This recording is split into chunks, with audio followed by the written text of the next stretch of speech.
पुनः निद्राध्याय विशेषतः राक्षस होगा। अब दीदी भैया 100 वर्ष तक गर्भ धारण करके इतने भाव से मुझसे पूछा है, कहा है कि राक्षस होंगी, अभी का उपाय बताओ। तो मैं बताता हूँ कि इनका उद्धार भगवान करेंगे। भगवान ने हिरण्याक्ष का उद्धार किया, नमो नमः किया। तो बोलिए एक बार प्रेम से बड़ा भगवान की। महाराज अब आगे कथा आती है कि छाया से हुए थे गर्दन जी, ब्रह्मा जी की छाया से गर्दन जी। तब सुखदेव जी से परीक्षित जी कहने लगे कि उनका तो विवाह भूति जी से हो गया होगा, जो कि मनु महाराज की मजरी पुत्री हैं। कहने लगे हाँ हुआ। जब उनसे कहा था सृष्टि करिए, तो वो तपस्या करने लग गए कि तपस्या करूंगा तो सृष्टि करूंगा। 10,000 वर्ष तक उन्होंने तपस्या की, तब जाकर भगवान हुआ। और उसके पश्चात करदम जी जो थे, उन्होंने पहले ही मनु महाराज से कह दिया था मैं विवाह आपकी पुत्री से जरूर करूंगा, लेकिन मैं भगवान के भजन ये सब त्यागूंगा नहीं। जब मैं होगा मैं आपकी पुत्री का त्याग भी कर सकता हूँ, क्योंकि मैं भगवान से बहुत प्रेम करता हूँ। मनु महाराज ने कहा ठीक है, बड़ी विधि से उनका विवाह हुआ। अब उनके यहाँ वो तपस्या में लग गए। जैसे विवाह हुआ करदम जी भूति जी का, अब वो तब करने लग गए करदम जी। जैसे विवाह हुआ, अब देवभूति मैया प्रतीक्षा में बैठी, कब इनकी ध्यान खुले, कब तपस्या इनकी खुल जाए, तपस्या ना करें, हमें भी देख ले थोड़ा, हम भी बैठे विवाह करके आए हैं। उन्होंने देखा कि सामने देवभूति जी बैठी हुई हैं और कहा कि बताइए आप हैं कौन? इतने तप किया, इतने ध्यान में लग गए कि अपनी पत्नी को ही भूल गए। आजकल व्यक्ति सब भूल जाता है, अपनी पत्नी को कोई नहीं भूलता है। मेरा जो देख रेख कर रही है, मुझे भी कुछ करना चाहिए। देवभूति जी कहने लगी एक स्त्री को क्या चाहिए, घर में एक संतान हो, अच्छी संतानें हो, उनसे बातचीत करेंगे। ऐसे तो हम अब वृद्धावस्था को प्राप्त हो गए हैं, ऐसे तो संतान अच्छी स्वस्थ होगी नहीं। तब वो इससे अच्छा है कि चलो कामक स्नान करते हैं। बिंदु सरोवर में जैसे ही दोनों ने स्नान किया, दोनों जवान नहीं हो और एक कामक विमान की रचना की। जो विमान हो गया, कामक विमान हो गया, कई विमान बने हैं, चलता है।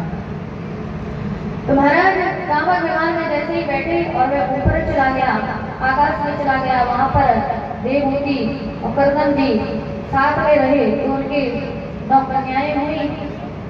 अब 9 कन्या हुई, विमान नीचे आया, देवभूति जी से कहने लगे अब तो तुम्हारी पुत्रियां हो गई, 9 कन्याएं हो गई, अब मैं जा रहा हूँ। अब देवभूति जी कह रही है कहाँ जा रहे हैं? बोले भजन करने जा रहा हूँ। इतना प्रिय भजन है कि उन्हें न पत्नी दिख रही है न पुत्री दिख रही है। अब देवभूति जी ने कहा कैसे तो रोकना पड़ेगा, कैसे भी रोके, कैसे रोके? कहने लगी अब पुत्री तो है, अब इनका विवाह तो करते जाएंगे और एक पुत्र देते जाइए, आधार जो घर में रहे।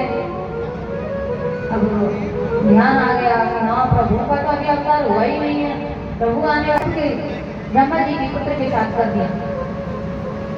महाराज आगे अब वो एक पुत्र का जन्म हुआ उनके घर, क्योंकि उन्होंने वचन दिया था कि प्रभु आएंगे और देवभूति जी ने भी कहा था कि पुत्र चाहिए। तो एक पुत्र हुआ जिनका नाम हुआ कपिल, जो भगवान के अवतार है। बोलिए कपिल भगवान की। तो महाराज कपिल भगवान से वार्तालाप नहीं करने लगी, बड़े हो गए कपिल जी और यहाँ करदम जी चले गए। तो भगवान के अवतार है साधु भूषण। संत जो होते हैं करुणा करने वाले होते हैं। जिस प्रकार एक वृक्ष होता है उनसे कुछ नहीं चाहता, कभी हमें फल देता है, कभी छाया देता है, कभी हमें ऑक्सीजन देता है, कभी हमें लकड़ियां देता है, कभी हमें औषधि देता है। जैसे वो हमसे कुछ नहीं चाहता, वैसे ये तो संत हमसे कुछ नहीं चाहता। तो संतों के बारे में बड़ा ही अच्छा बताया। तो माता खुश हो गई। एक बड़ा ही सुंदर दृष्टांत आता है कि एक महाराज जी थे, एक नाथ जी, उन्होंने मन में संकल्प कर दिया कि मैं भगवान को उठाऊंगा। और गंगोत्री से जल भरा और रामेश्वर जाना था और मन में ठान लिया पैदल जाऊंगा, कोई वाहन से नहीं, और चढ़ाऊंगा जल। अब चलते जा रहे हैं, थक रहे हैं, पैरों में छाले पड़ गए हैं, कांटे चुभ रहे हैं, कंकड़ चुभ रहे हैं, फिर भी चलते जा रहे हैं, क्योंकि संकल्प लिया है कि भगवान को जल चढ़ाना है, ऐसे संकल्प। लेकिन हुआ ये कि जैसे 4-5 किलोमीटर की यात्रा रह गई, थक गए, बहुत प्यास लग रही थी, फिर भी चल रहे हैं। अब बेचारे के आप तो इतना चल लिए, अब 4-5 किलोमीटर क्या है, रामेश्वर भगवान को जल चढ़ाना। रास्ते में उन्हें एक गधा दिखाई दी, क्योंकि तड़प रहा था, प्यास के लिए पानी नहीं था, आसपास कोई पानी वाला ऐसी जगह नहीं थी जहाँ पानी हो और वो गधा पानी पी ले, और वो कमंडल में जल लेकर जा रहे थे। जब उन्होंने उस तड़पते गधे को देखा तो उन पर रहा नहीं, मन में विचार किया कि मैं वहां जाकर भगवान को जल चढ़ाऊंगा और ये मर जाएगा, क्या फायदा, ऐसी पूजा पाठ का क्या फायदा, सामने विचार कर रहा है और हम पूजा में लगे हैं। ऐसा नहीं होना चाहिए कि हम तो भगवान के ध्यान में लगे, आरती कर रहे हैं, बगल से कोई प्यासा मर रहा है या किसी का एक्सीडेंट हो गया वो मर रहा है, कोई भूखा तड़प रहा है, भोजन नहीं दे रहे हैं, आरती में लगे हैं। तो ऐसा नहीं होना चाहिए, ऐसी पूजा नहीं करनी है महाराज। तो उन्होंने उस तुम्हें गढ़ा नहीं था, स्वयं भगवान है। तो भगवान ऐसी लीलाएं करते हैं और संत ऐसे होते हैं, वो अपने संकल्प रहते हैं, लेकिन फिर भी वो दया कर जाते हैं। ये होती है भक्ति, ये होता है प्रेम, और ये होती है संत। तो बड़ा ही सुंदर प्यारा सा भजन है संतों का, हमें भी संत का संग करना चाहिए, जो हमें सतमार्ग पर चलाए, प्रभु से जोड़े रखे। तो आइए प्रेम से हम भी संतों के संग लग जाए।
जानते कौन कौन सी कन्याएं हैं? कि मनोस्तु सतरूपाया कृष्ण कन्या से जगिरे आकुद देवोतिष्ठा प्रसूतिर्विश्वतः।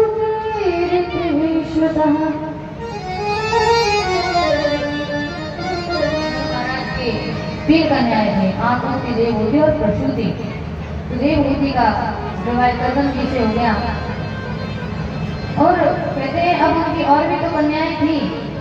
मनु जी की बेटी प्रसूति का विवाह प्रजापति दक्ष से हुआ और इनके यहाँ सबसे छोटी कन्या का नाम हुआ सती, जिनका विवाह भोले नाथ से हुआ, शंकर जी से हुआ।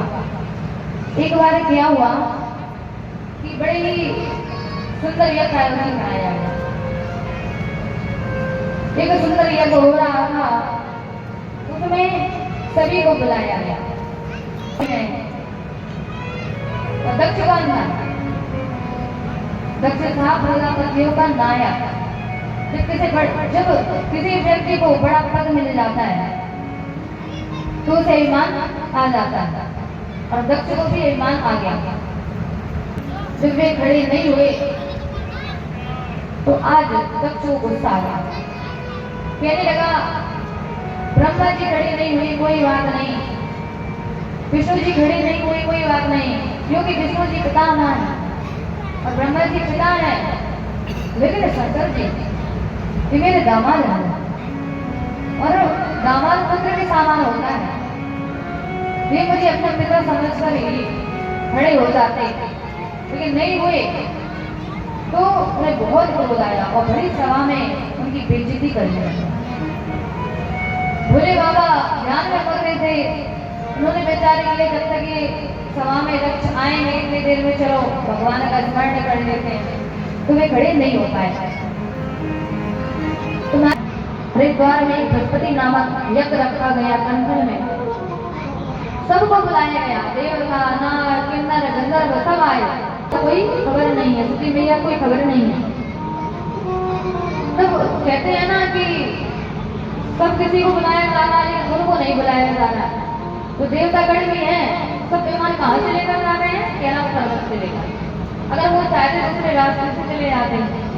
और आज यही होता है कि हमारे घर निमंत्रण नहीं है, आपके घर है, तो हम जाकर बताएंगे क्यों तुम्हारा निमंत्रण नहीं आया? अरे भूल गए, तुम्हारी तो बहुत बनती थी, तुम्हारा निमंत्रण नहीं आया। चलो हम तो जा रहे, जाना पड़ेगा, व्यवहार है, भूल जाएगा। तो सब जलाने के लिए आ जाते हैं। ऐसे ही जलाने के लिए सारे विमान वहीं से निकल जाएंगे, कैलाश पर्वत से। तो अब सती जी ने देख लिया ये विमान जा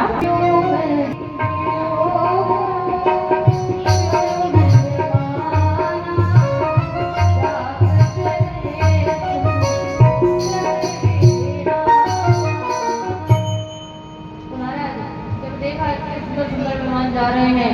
उन विमानों में से किसी से पूछा तुम कहाँ जा रहे हो? क्या कहते हैं भोले बाबा, ये सब कहाँ जा रहे हैं बताइए तो सही।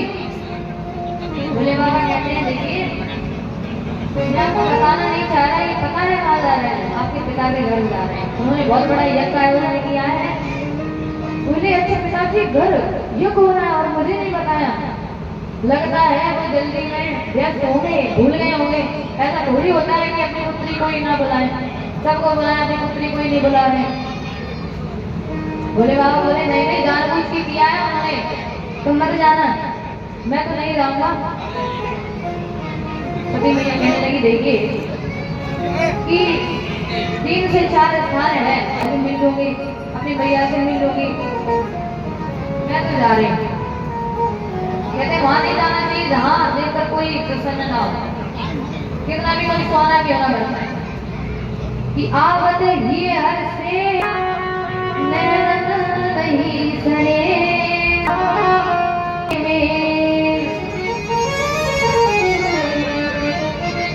तो महाराज आज वो जबरदस्ती चली गई। भोले बाबा ने बहुत समझाया कि देखो मेरा बहुत अपमान हुआ है वहाँ, एक बाड़ी की मार होती है, एक बाड़ी की मार होती है। उन्होंने मेरा बहुत अपमान किया है। बाढ़ की मार तो बराबर ठीक होती है, मुझे पर्याप्त रह जाती है, इसलिए और कुछ घरों को लेकर जाइए, मैं मना नहीं करूँगा।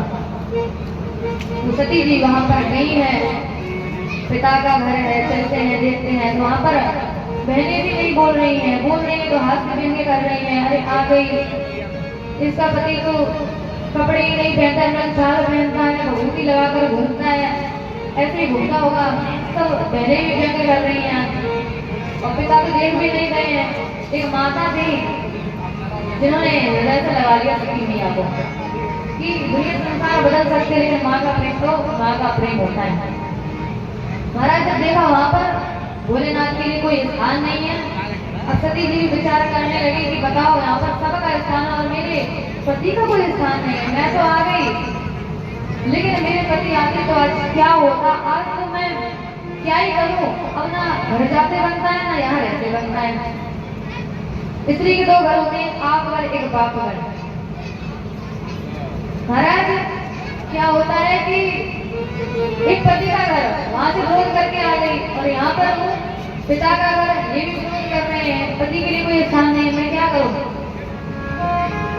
सबको बहुत सुनाया, बहुत कहा कि आप लोगों ने बहुत ही कहा था, तो उन्होंने अपने शरीर को योगाग्नि के माध्यम से भस्म कर दिया।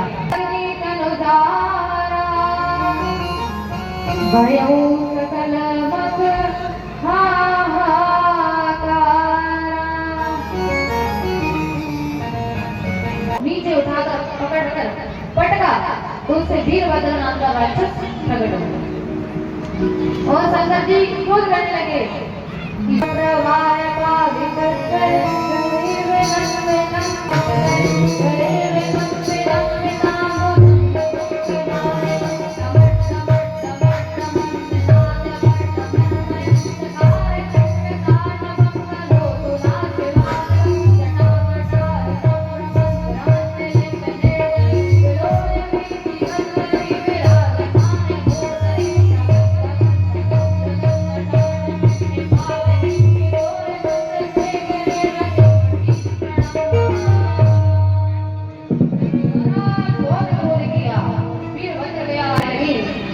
विचार किया था कि मैं जन्म जन्मांतर तक भोलेनाथ की पत्नी बनकर रहूं, कि जन्म में कुमारी रह सकती हूँ, लेकिन विवाह होगा तो सिर्फ शंकर के साथ। ऐसा विचार करके शरीर त्यागा था कि हे राम जी, अब मेरा जो जन्म हो तो भोले बाबा से मेरा विवाह हो।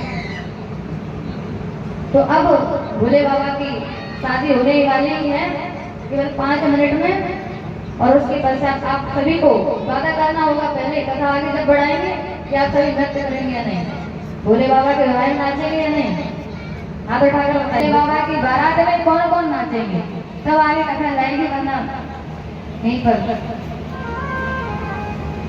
बस 4-6 लोग हैं भोले बाबा के लिए और भगवान के दरबार में नाचने में, और कुछ पूछते हैं तो चुप रह जाते हैं। तो कंजूसी मत करिए, ये लोग इतना मन धन धन से सब कुछ कर रहे हैं, आप लोग थोड़ा उत्साहित होकर इसमें योगदान कीजिए। तो अब महाराज होता पार्वती बनकर माँ ने जन्म लिया हिमालय राज के यहाँ। गुरु जी कह रहे थे तपस्या करना, तो तप करने चली भोले बाबा के पाने के लिए। भोले बाबा ने विचार किया कि ऐसे थोड़ी ना इन्हें अपना लेंगे, थोड़ी सी परीक्षा ले लेते हैं। सप्त ऋषियों को भेजा, सप्त ऋषियों को भेजा तपस्या के लिए। तो कहा कि आप भोले बाबा को अपनाना चाहती हैं, विवाह करना चाहती हैं, पहले आप ये बताइए किस प्रकार से आपके योग्य हैं। जो भस्म धारण करके रखते हैं, कानों में भिक्षु कुंडल पहनते हैं, सर्प गले में डाले रखती हैं, और जिनका रहने का कोई ठिकाना नहीं है, उनसे आप विवाह करेंगी, जीवन और बचाएंगे। राम जी से विवाह कर लेना, विष्णु जी से विवाह कर लेना। अब मैया कहती है, देखो मैं हिमालय राज की पुत्री हूँ, जैसे हिमालय दृढ़ होता है ना, जैसे मेरा संकल्प दृढ़ है, कि जन्म कोटि लगी डगर हमारी करो सबको नत रहो कुमारी। जन्म जन्मांतरों तक कुमारी रहना पसंद करती हूँ, लेकिन विवाह होगा तो केवल भोलेनाथ के साथ। और तपस्या करने में लीन रही। उन सब ऋषियों ने जाकर भोले बाबा से कहा और राम जी ने कहा कि विष्णु जी ने भी कह दिया कि आप जाकर विवाह कर लीजिए। तब उनके कहने पर आज भोले बाबा तैयार हो गए। तू वाला कान में डाला गले मुंड की माला, कमर गर्दना कजरे वाला नाग वो काला काला, नाग वो काला काला। बिच्छू वाला कान में डाला और गले मुंड की माला और कमर गर्दना कसके वाला, नाग वो काला काला। आज उनके पास कोई ऐसा नहीं है मोकोड़ ओकोड़ हो। सब कह रहे हैं उनके नंदी लोग गढ़ हैं कि प्रभु आपके पास कुछ है ही नहीं, सहरा क्या लगाएंगे। कहते हैं जिसके पास होता है उसे बहुत कष्ट होता है तो रखे कहाँ, नहीं है तो है ही नहीं। तो मेरे पास नहीं है, कम से कम चिंता तो नहीं है, परम स्वतंत्र न सर पर कोई चिंता नहीं है, ना कोई आगे है ना कोई पीछे है। मकान भी नहीं है कि चोर घर से चोरी कर रहे हैं, कुछ ले जा रहे हैं। आज मैं बहुत सुखी हूँ। तो इतना मैं सोचू जो मिल रहा है आस पास से सब लेकर आओ, सबसे मुझे सजा दो। तो बढ़िया बढ़िया नाग लाए जा रहे हैं, उसे सहरा बांधा जा रहा है, कमर में ऐसे करगनी सांप लपेट दिए जा रहे हैं, तो बन गए और बढ़िया सुंदर से भभूत लगाकर तैयार हो गए। तो जैसे पाउडर वाउडर लगाएंगे, लेकिन वहां कहाँ पाउडर रखना है। हमारा गढ़ लोग गए शमशान भूमि में, तो वहां से बस में लेकर आ गए कि देखो सब तो आज व्यक्ति झूठ भरे वाले ही हैं, जितना नरक से है सब बिना झूठ भरे हुए कले में कोई रह ही नहीं रहा है। और उस समय भी कोई झूठ बोलता है, कोई सच बोलता है, कोई किसी की परवाह नहीं है। इससे अच्छा तो मृत व्यक्ति सही है, वो चलती है कि कैसे चल रहे हो। मेरा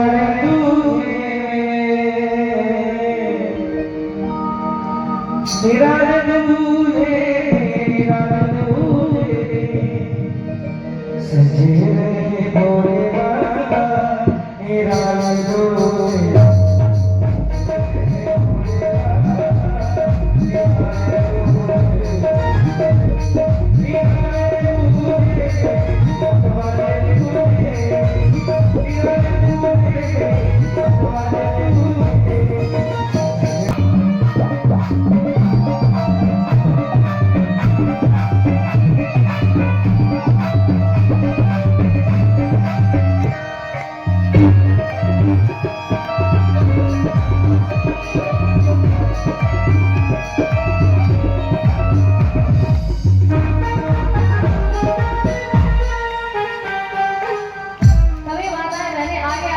बोले बाबा मेरा नृत्य कर लें।